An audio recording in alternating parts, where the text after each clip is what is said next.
Hello and welcome back to TOYSREVIL. Today I'm going to take a look at a couple of graphic novels. Rubber Blanket, this is number one. Oh, nice. Number one and number two, Rubber Blanket. Huge format, basically of independent art. Independent art meaning non-superhero art, more alternative underground art, black and white. Black and white, is it black and white? Let's have a look, see.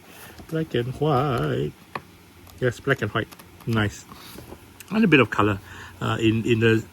In the era about 90s when I was heavily invested in black and white comics as well, in addition to the superhero comics which I enjoyed. So this is going to be a quick flip through for me to remember the good old days with, and as well to share what I have with folks. At this point in time, all of these used to be, I bagged them up to sell.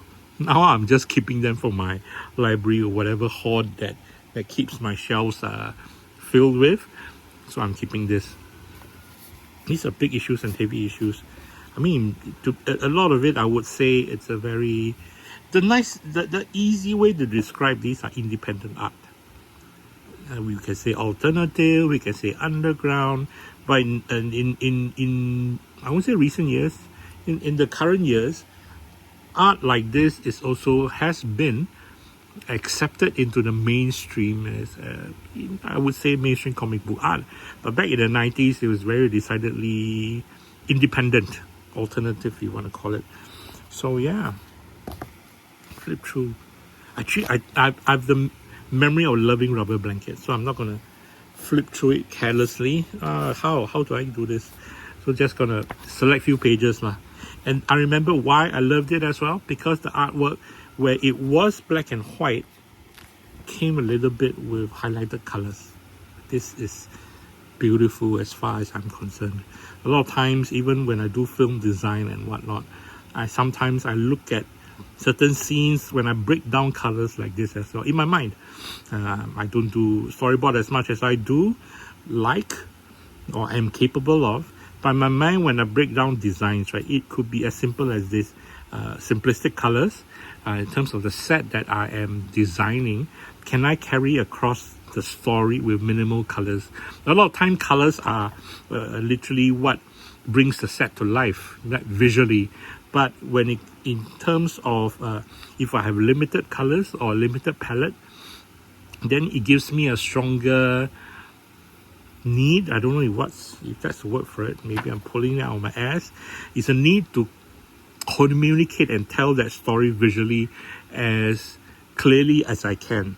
Then it's like, as an example, I would say this, like, literally pulling out of my bum. With visuals, I'm telling a story. Right? I'm telling a visual story without audio, if we call it like this. But with colors in the set or in the pages, these are the voices, these are the sounds, the audios that you hear symbolically, not necessarily physically, because obviously there's audio recordings and whatnot. But in terms of mise en scène, if I want to create, that is something I do in my head lah. That is something not necessarily translated to filmmakers, because my fear is, I don't want to muddy the expectations and perceptions. Having said that, coming back to the comics, a bit of color and back to black and white, which I enjoy. And even like this, I would say independent comics, where again the visuals are in service of the text. If it's limited visuals like this, if I can figure it out what it is, great. If not, it's the text that tells the story and the visuals supplement that text. And that's one aspect of comics books which I enjoy as well. It is not just one plane of existence. It's not one way to tell a story. It's multiple ways to tell a story. As much as sometimes, to me, music, when people listen to different music, it's like, oh, I never listen to K-pop, I only listen to Western. No, I only listen to classical, I don't listen to pop. So a lot of ways, music is music, as much as comic is comics. You can say, people can argue good comics, bad comics, good illustration, bad illustrations. But in my personal mind, it is a story that I can understand or not. As simple as that. A story I like or not, it's as simple as that. But that's just me. I love it when it's small little panels. It just feels like a storyboard. But small little panels telling a story that if I had taken the time, I would enjoy the story for what it is. If I fail to do that, which I normally did back in the 90s when I was looking at art, this would just make a wonderful poster. You know, and stuff like that. So aesthetically, I'm pleased. The story I can connect with, I am enjoy and good. I mean, let's be fair. Not all art is good for. Not all art appeals to everyone, and not all stories appeal to everyone as well. So I love the ability to be able to express in different ways. Love the colors. Love the colors. It's like risograms, if that's the word for it. Some names you might remember. Oh, this is a bit heavy. This is first issue, then the cardstock, and this cardstock is different already. I love it. I mean, I love stuff like this. Rubber blanket. Rubber blanket. Okay, this will be a quick flip through because we're going past the 6-minute mark. I mean, I love this, come on.